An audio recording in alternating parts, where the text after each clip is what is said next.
In this lesson, we start learning about things that are called linear equations, and through the rest of your math career, you'll be graphing many different types of equations, and the one that we start off with is the most basic one called linear. A linear equation is an equation whose graph is a line. The points on the line are called solutions of the equation. So in this first example 1, we have an equation y equals negative 2x plus 1, and what they want us to do is graph the equation using a table of values. And anytime you want to graph a equation and you don't know what it's supposed to look like, you want to make this thing called a table of values, and they've given us this weird looking thing here, and that's saying that they want us to start at negative 2 and plug in numbers all the way up to positive 2. So in my table of values, I'll start off negative 2, negative 1, 0, 1, and 2. And then they just want me to plug in. So this means this. Now we plug in. So I'm going to rewrite the equation, but instead of x, I'll put what I'm plugging in. Negative 2 times negative 2 is 4, plus 1 is 5. So that means on the graph, one of the points is going to be the point negative 2, 5. Then I go to the next row. Y equals negative 2 times negative 1 plus 1. Negative 2 times negative 1 is 2, plus 1 is 3. So that means one of the points on my line is negative 1, 3. Can you please finish the table? Pause the video and finish the table. So now we have this table and we have to go to graph it. The first thing I'm going to do is make my XY coordinate grid.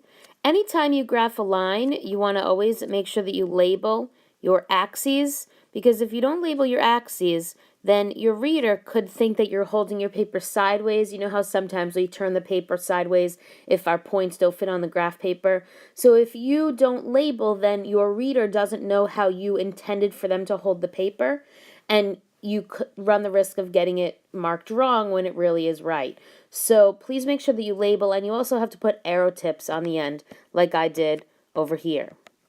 So now we go and just plot the points. So negative 2, 5, negative 1, 3, 0, 1.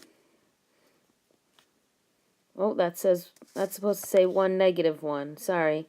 I hope you had that. Oops. 1, negative 1, and 2, negative 3. Once you have all your points, grab a ruler. You should always be graphing with a ruler, or at least something straight, like the edge of a book. Make a straight line, and then you also want to always label your line. So put the equation somewhere on the line. There are two other types of lines that we're going to graph in a minute. They're horizontal and vertical lines. And horizontal lines they're always y equals. If it says y equals a number, then it's horizontal. If it says x equals a number, then it's vertical. So for example, the equation y equals 2 is going to be a horizontal line going through the point 0, 2. The line y equals negative 8 is going to be a horizontal line going through the point 0, negative 8. And x equals lines, so we could have x equals 2. That's going to be a vertical line going through the point 2, 0. And x equals negative 8 would be a vertical line going through the point negative 8, 0. The way that I remember it is that y equals lines intersect the y-axis. So you see this line right here, it only crosses the y-axis. It never touches the x-axis at all. And then the reverse is true for the x equals lines. These only intersect the x-axis. So if you look at this line, you'll see it only crosses the x-axis right here. It's not touching the y-axis at all. So let's try graphing some of them. If you know the rule about horizontal and vertical lines, it's very quick to graph. So make me an xy axis grid. And now this says y equals negative 3. So that's going to be going through the point negative 3 on the y-axis, and y equals lines go horizontal. So I'm just going to graph a horizontal line, y equals -3. Now the reason that y equals -3 is because all the points on this line have y values of 3. So if you were to look at some of these points, like if you look at this point, that's 1, -3. If you look at this point, that's 4, -3. All of these points have a y value of -3, and that's why the line is called y equals -3.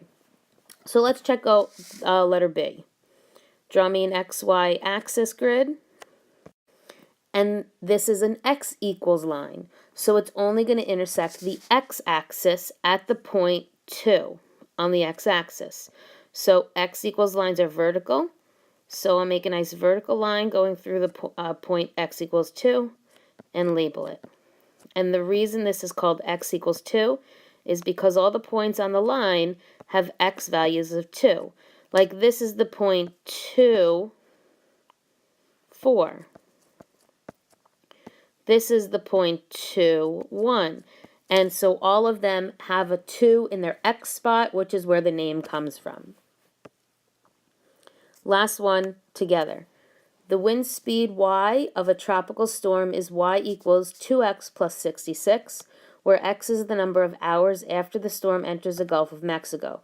So that's the equation. They tell me x represents hours, and y is the speed in miles per hour. A is graph the equation. So before I even look at B, let me graph. I'm going to think about what it makes sense to use for x. If x represents the number of hours, it doesn't make sense for me to use any negatives. So I'm going to start at 0, and I'll just fill in the table 0 through 4. So pause the video and fill in your table.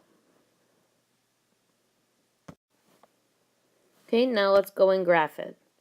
Since I'm not using any negatives, I'm just going to graph a big first quadrant.